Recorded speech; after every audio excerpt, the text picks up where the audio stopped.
mu gice cyatambutse mu nkuru inzitane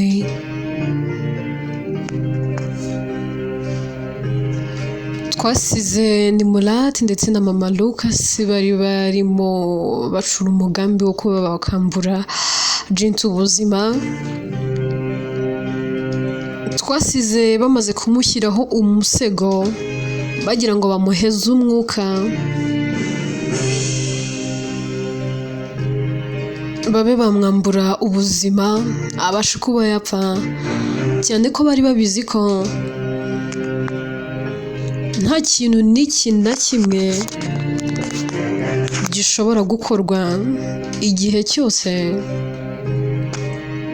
Jintu akiriho. Inkuru yacu reka n'ubundi tuyitangirire kuri aba ngaba, tuyitangirire kwa muganga.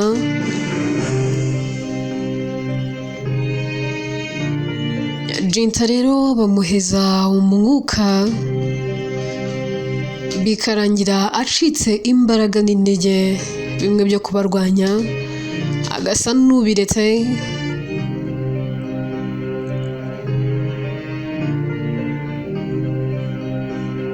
Mu kubireka rero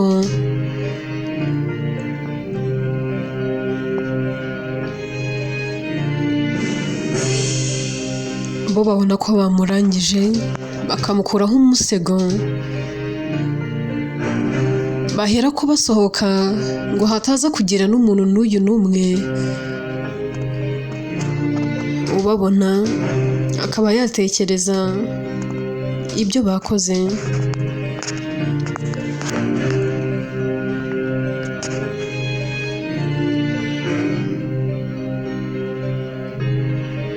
Baragenda bakajya kure cyane, ariko uba ubona bafite igihunga n'ubwoba. Nimurati atangira kubwira mama Lucas akavuga ati mama, ndumva mfite ubwoba, ndumva mfite igihunga, ibintu dukoze byari bikwiyera aho byari ngombwa.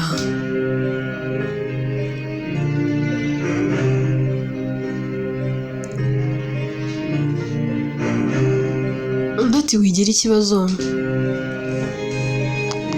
ahubwo tugize umugisha ni uko twamukira burundu n'umuzimu we ntuzagaruke. Mba mbona uriya mugore adashobotse, uriya n'umuzimu we wakugarukira pe. Ubundi ngenzi ko nari naramwiyiciye, nakoze uko nshoboye, ntanga buri kimwe cyose, ntanga ibyo nari mfite byose ngo nabura ndebe ko yava mu buzima bw'umwana wanjye. Ariko ndebera nyuma y'imyaka yaragarutse, ahubwo tuzashima Imana kuri iyi nshuro nagenda agiye. Uriya wagira ngo ntajya apfa, wagira ngo rwose afite ibindi bintu akorana nabyo, ntago wabyizera.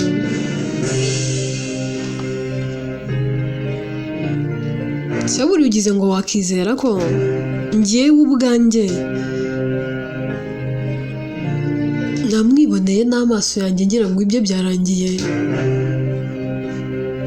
Ariko biratangaje, uburyo bitangajemo ni ukuntu yongeye kugaruka.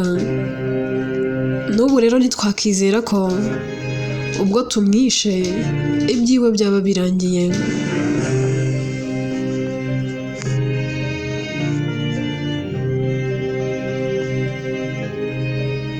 Nimurati ati reka dutegereze turebe, wenda hari ntago azigera yongera kugaruka.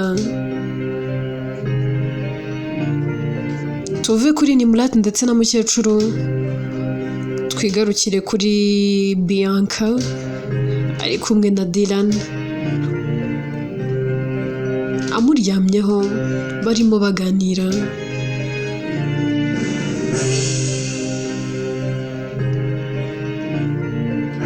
Bianca bari kubwira Dylan yuko amukunda ndetse n'umutima we wose n'ibye byose atabasha kuba hatamufite. Dylan arahindukira akareba Bianca akambwira ati mva rero nkubwire Bianca, mu buzima ntibazagushuke, ntuzigere wizera ikiremwa muntu, kuko even Bible says ngo wizere umwana w'umuntu avumwe. Ntuzigere unyizera njyewe Dylan, ngo unyizere wenda nk'umugabo wawe, nk'umuntu ugukunda n'ibyo byose, nk'umuntu utazigera gutenguha, nk'umuntu utazigera gusiga. Do you know why? Ndi umuntu kandi ndahinduka. Like dushobora kubyuka mu gitondo izuba rikarasa nk'ibisanzwe, ariko nka nyuma y'amasaha 2 ukabona neza izuba rirabuze, rirarenze kandi amasaha ya nimugoroba ataragera, ukabona igicu kirakubye, ako kanya kigatanga imvura mu buryo utatekerezaga kandi utari witeze. Mu by'ukuri bya byose ari mu gitondo, wareba ukabona nyine akazuba kagomba kurasa, wari witeze ko wenda izuba rishobora kugenda n'ikirere kigahinduka kikaba cyatanga imvura. So rero n'umuntu nikameze, uretse Imana yonyine niyo itajya ihinduka.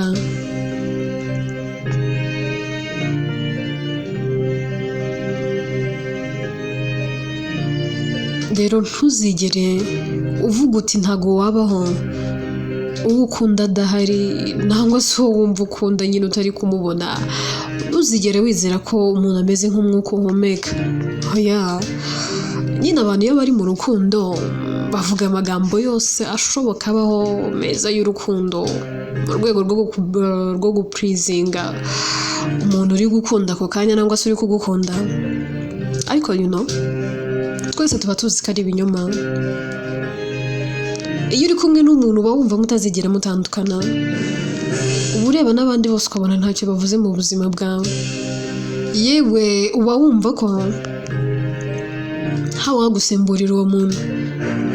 Ariko uzi uwo muntu iyo amaze kuva mu buzima bwawe, ubuzima burakomeza. Igihe kiragera ukibagirwa ko wa muntu yigeze no kubaho mu buzima bwawe, ukanibagirwa yuko wigeze no kumukunda. Niyo mpamvu rero forever itabaho, forever and ever. Ibyo ni ikinyoma. Nibyo urankunda ndabizi kandi ndanabibona, kandi even I do love you. Ako ndagira ngo wumve uko kuri.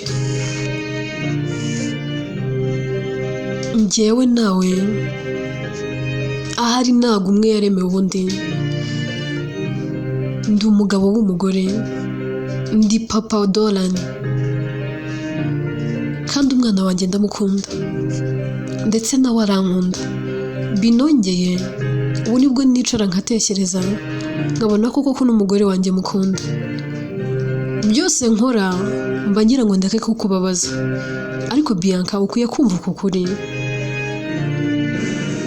Raila n'umugore wanjye w'isezerano, namutoranyije mu magana y'abakobwa, muhitamo ari umwe rukumbi. Mbere y'uko mbana nawe nari mfite uburenganzira bwo kuba nahitamo undi mukobwa, ariko sinigeze muhitamo. Naremeye mpitamo we kuko numvaga mukunda. Amahitamo yanjye yose yari we, ibyiyumviro byanjye byose byari we. Ariko kuva nahura nawe ibintu byose byarahindutse. Mu buzima bwanjye naramukundaga, numvaga nta muntu n'uyu n'umwe wamusimbura. Nari naramusezeranyije ko ntazigera mucitinga, kuko nawe twakundanye abizi ko ndi uw'igikundiro. Yarabizi ko mfite izina riri famous, yarabizi ko ndi umustar, kandi nawe urabizi ko nigeze gukina basket.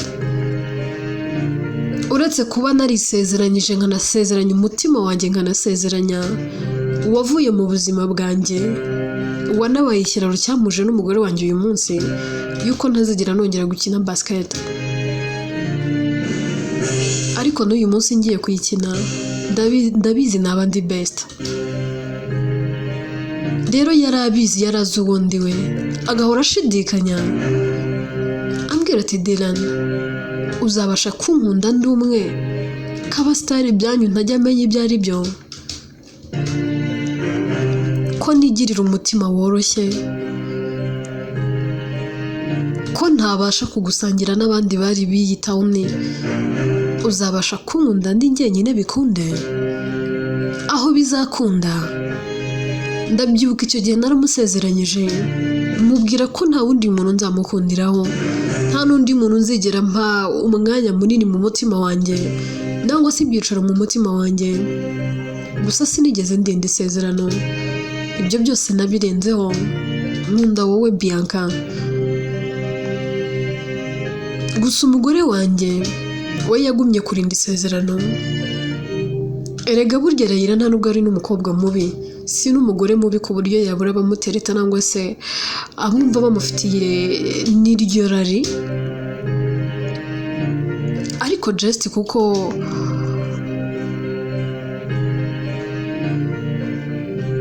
ankunda nk'umugabo we kandi anyubaha akanubaha n'icyo twasezeranye, niyo mpamvu atajya anshetinga. Gusa njya nicara nkibaza njyewe natewe n'ibiki.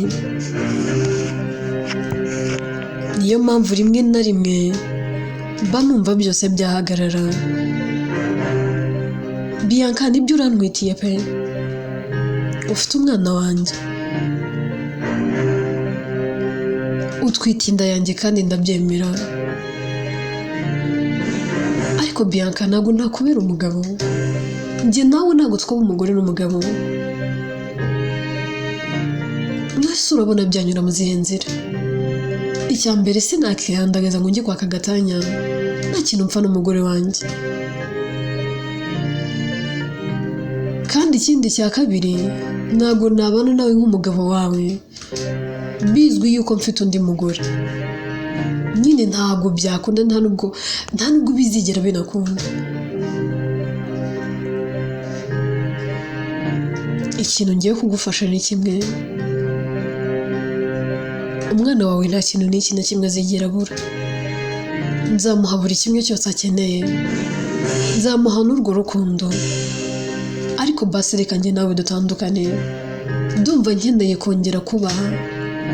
Dira ni wa mbere ku mugore wanjye, sinkeneye kongera kubona Rayira mu maso ye hazenga amarira kubera njyewe Dira. Namusezeranyije ko ntazigera amuriza, ariko none nabirenzeho. Niyo mpamvu nshaka guhinduka, kandi ndumva nshaka kubikora pe. Bianca, se urakomeje? Ndati cyane rwose ndakomeje. Bianca asa n'uwegutse akareba Dylan mu maso, avuga ati Dylan, ibintu uri kuvuga ntabwo bishoboka. Njyewe ntabwo naguhomba, ntabwo bibaho, ntabwo byakunda. Ese uzi ko uri kubivugisha akanwa kawe n'amatama yawe yombi, urumva nta kibazo ufite?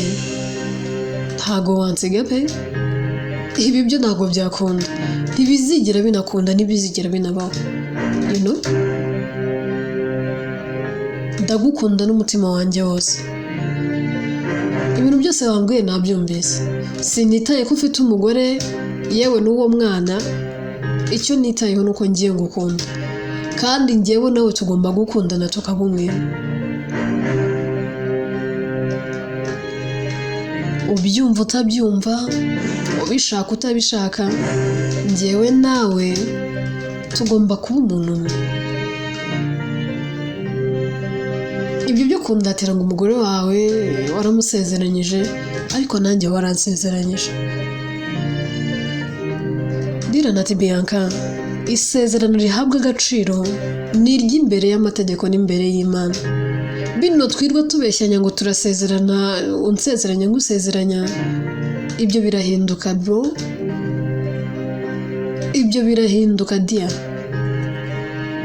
Ayo ni amasezerano abantu bica buri munsi, so you have to be careful.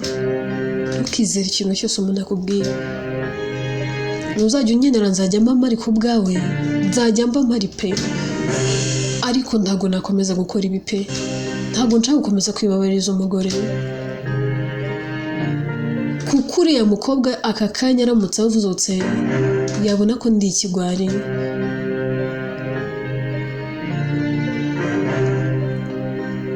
Tuve kuri Dylan ndetse na Bianca, twigarukire kuri Layla ndetse na Lucas.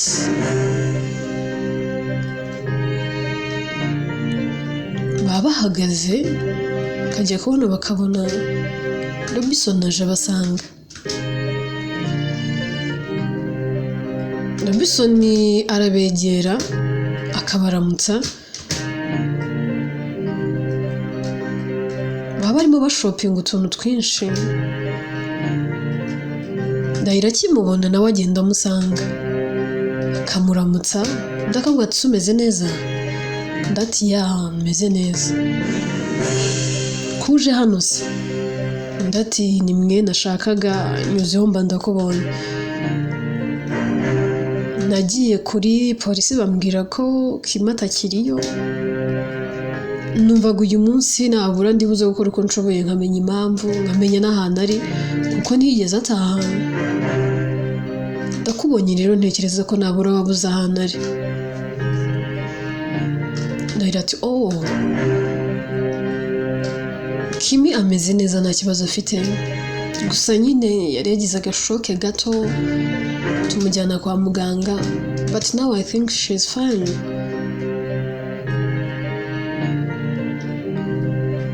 Robinson ati uratekereza ariko ntabwo uri sure. Ndati oya ndi sure kuko tuvuye mu kanya dusize ameze neza. Robinson asa n'umubwira ati waretse tukiherera gato njye nawe tukaganira, basi niba ntacyo bigutwaye. Layla ati okay, niba bitari butinde musaza wanjye ataza kumbura.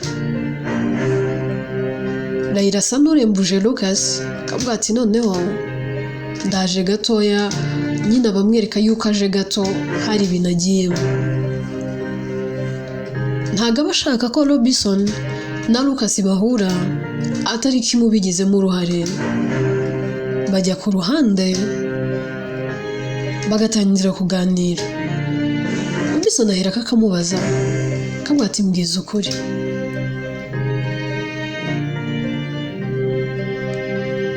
Kim umuzi kuva ryari? Ese ni ikihe kintu umuziho? Ndati Kim muzi rwose imyaka myinshi pe, inarenga 20, muziho byinshi, muzi nka muramukazi wanjye, muzi nk'inshuti yanjye, ya ndumva ari ibyo ngibyo. Robinson ati ariko ntabwo ndi gusobanukirwa, muramukazi wawe gute? Ndati rero wowe ushobora kuba utazi ahahise ha Kim.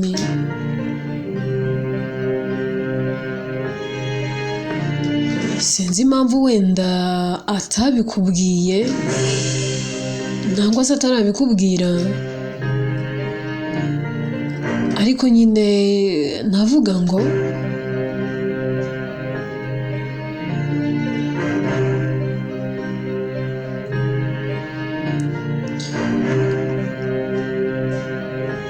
ikintu cya mbere ugomba kumenya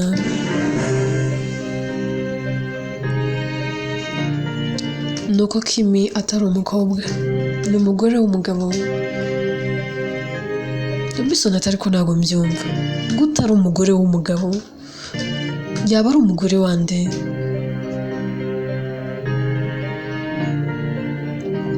Ndati se uzi Kim ari we Jinta nangwa se sinzi wenda wowe ukuntu umwita, sinzi niba n'izina Jinta urizi. Bwa mbere mubona musaza wanjye yaraje kumwerekana mu rugo, genda naramwishimiye icyo gihe kuko nabonaga ari umukobwa mwiza, usa neza, utuje kandi witonda. Nyuma yaho we na musaza wanjye sinzi niba wamubonye, uriya twari turi kumwe. Ndati oh yes namubonye. Nyuma yaho umaze gukora ubukwe bamaze imyaka myinshi pe, nta rubyaro nta n'iyavuyemo. Robinson ati imyaka myinshi itagira umubare. Raila ati nyine bamaze 17 ishira 18. Robinson arikanga, iyo myaka yose? Undi ati cyane, bamaze kumara iyo myaka.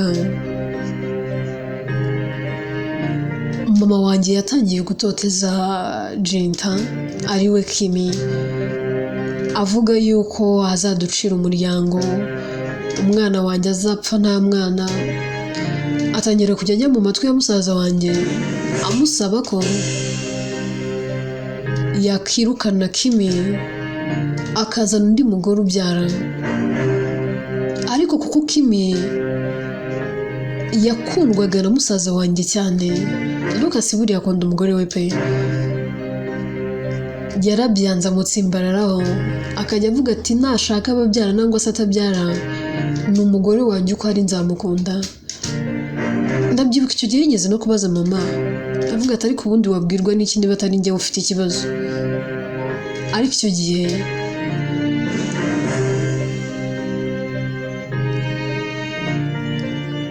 mama ntiyarabyitayeho, yewe ntiyashakaga no kubyumva.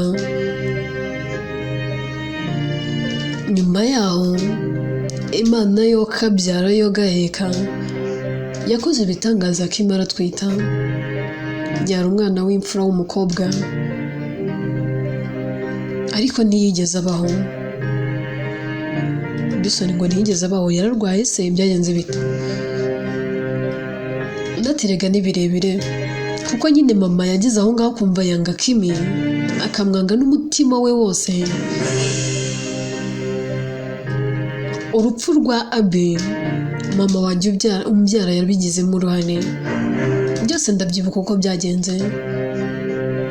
Ariko icyo gihe nagenderaga ku mategeko ya mama. Mama yari yaranyumvishije ko tugomba kurwanya Jinta kugeza asohotse mu muryango.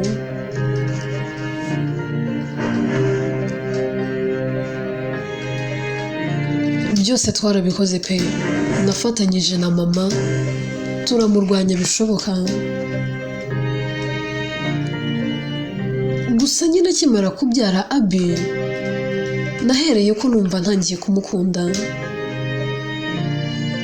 Ntangira kumva nyine naba ndi kumwe nawe. Abi njye naranamukundaga, yaranambabaje. Nyuma yaho yaje gutwita, ariko hari ibintu nari nsimbutse.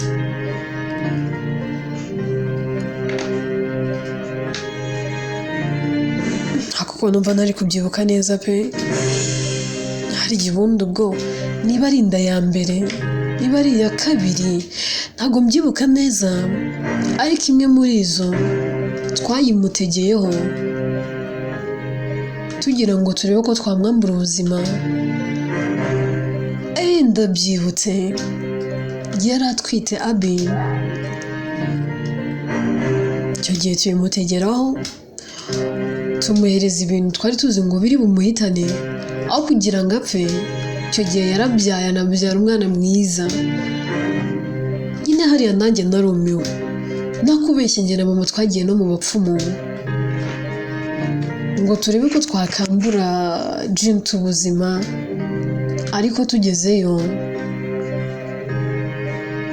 ndabyibuka batubwiye ko ariho ubundi burinzi kandi buteye ubwoba, nta kintu n'iki na kimwe cyamuhangara. Ariko ntitwigeze twumva, twakomeje kugerageza.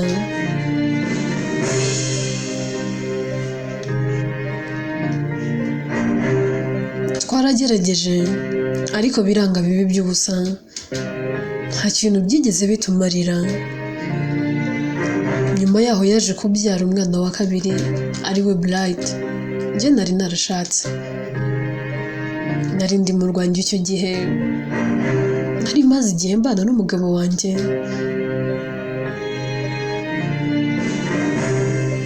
Nakiriye inkuru ivuga ko Bright nyuma y'igihe gito yavutse nawe ibyo bimurangiriyeho. Icyo gihe rero Jinta ntiyigeze abasha kwakira ibyari bimaze kumubaho. Yatangiye kwiheba no kwiyanga, yumva yanze isi n'abantu, yumva yanze buri kimwe cyose cyari kimugaragiye n'icyari kiri iruhande rwe. Ndetse ndabyibuka icyo gihe nibwo yananditse ibaruwa isezera ku mugabo we ari we Lucas, avuga yuko agiye kwiyambura ubuzima.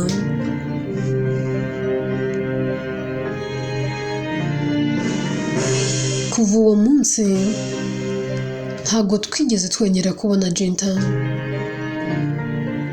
Ndabyibuka twatanze amatangazo henshi, barashakisha ariko bibi by'ubusa.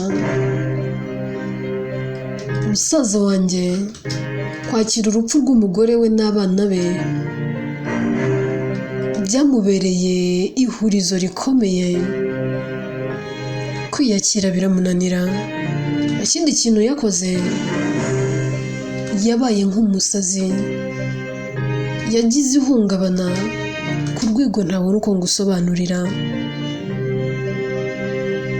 Icyo gihe njyewe na mama twafashe icyemezo tumujyana kwa muganga. Yamazeyo imyaka igera kuri 5 avuga ibintu bidasobanutse. Neza neza twasaga n'abakiriye yuko yasaze. Nyuma yaho gato yabaye nk'ukize, tumujyana mu rugo. Twamaze umwaka wose tumureberera tureba niba byibura yaba yarakize. Iyo myaka 2 nako uwo mwaka wose, uwa kabiri wakurikiye twatangiye kumureka ngo turebe ko nabura ameze neza.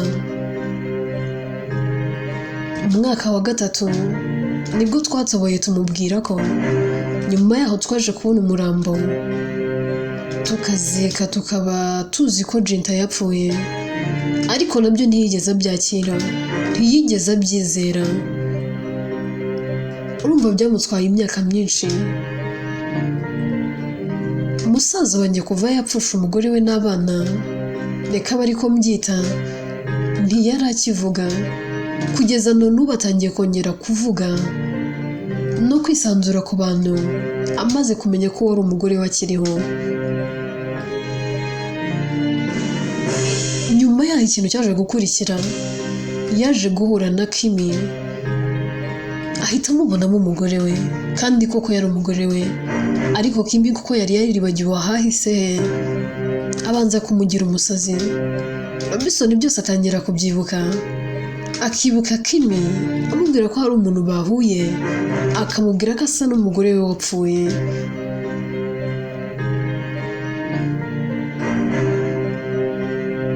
Undi akomeza kumubwira, yewe akanamusobanurira ukuntu Kimi yaje kwibuka byose biturutse kuri Bob.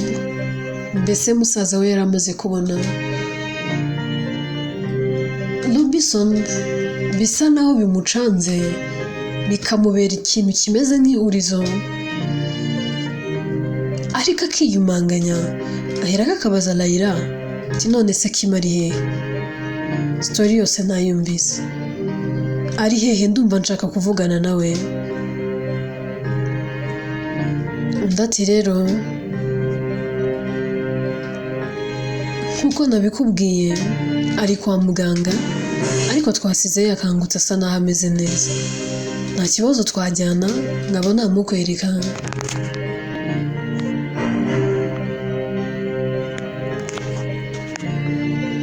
Robinson aramubaza ati none se nta kintu biri buze kwangiza, nta kintu biri buze kuba bitwaye nitujya mukajya kumunyereka, musaza wawe ntabwo ari bubifate nabi gatoya. Lucas isuko ateye.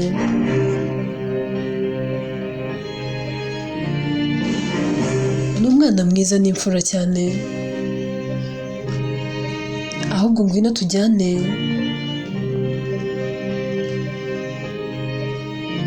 turebe ko yasoje gushopinga, ubundi twerekeze kwa muganga.